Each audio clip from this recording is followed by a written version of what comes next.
I'm very happy to welcome Zia Mian, Director General of the Office of Utilities Regulation in Jamaica. In the Caribbean, there are very special regulatory issues which I want to ask Zia Mian about. Could you just give us some idea of what are the special conditions in the Caribbean?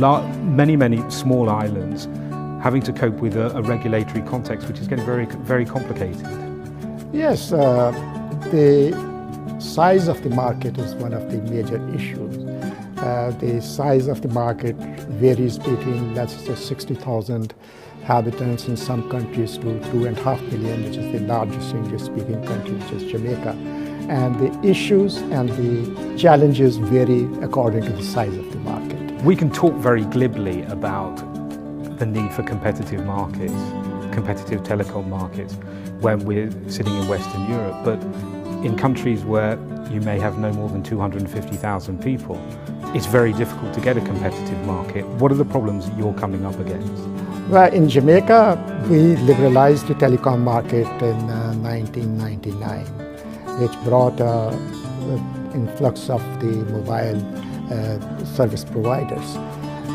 But if one service provider has the land-based services available, it may charge a different price for termination than charging from the other service providers. So that might mean that really we wanted to bring competition. We moved away from monopoly to competition, and then through these practices we might be moving back to monopoly. And that is not a good sign, it's not an encouraging practice. Now, as individual countries, it is very difficult for Caribbean countries to fight or put themselves in a position of strength against large telecoms operators. Is there any move or any way in which individual islands are grouping together and trying to set themselves up as a single market for operators to operate in? There are two aspects of it. The one aspect is whether we can have a single type or a uniform regulation. And the second is sharing of information and learning from the experiences of others.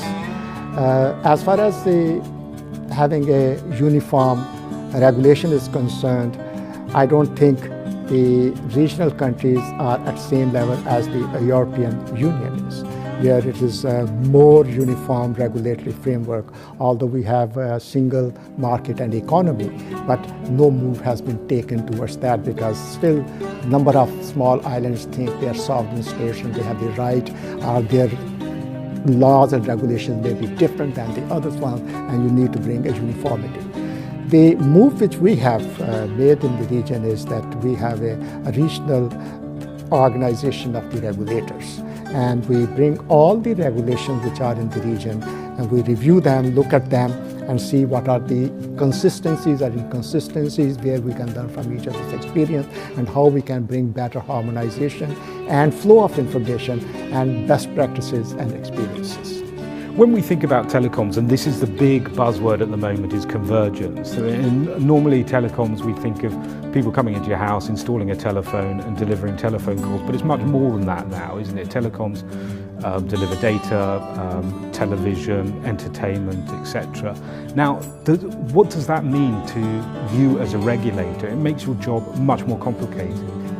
It does, because right now what is happening is that we are regulating individually the various aspects of the telecommunication or the information and communication technology.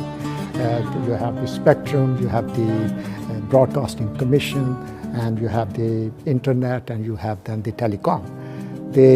We do recognize that the way forward is the convergence, and we have to deal with that, which means that we have to look at is that the new regulation or the new acts which are developed, or the new policies which are developed, they look more towards convergence in terms of ICT regulation rather than the telecom regulation.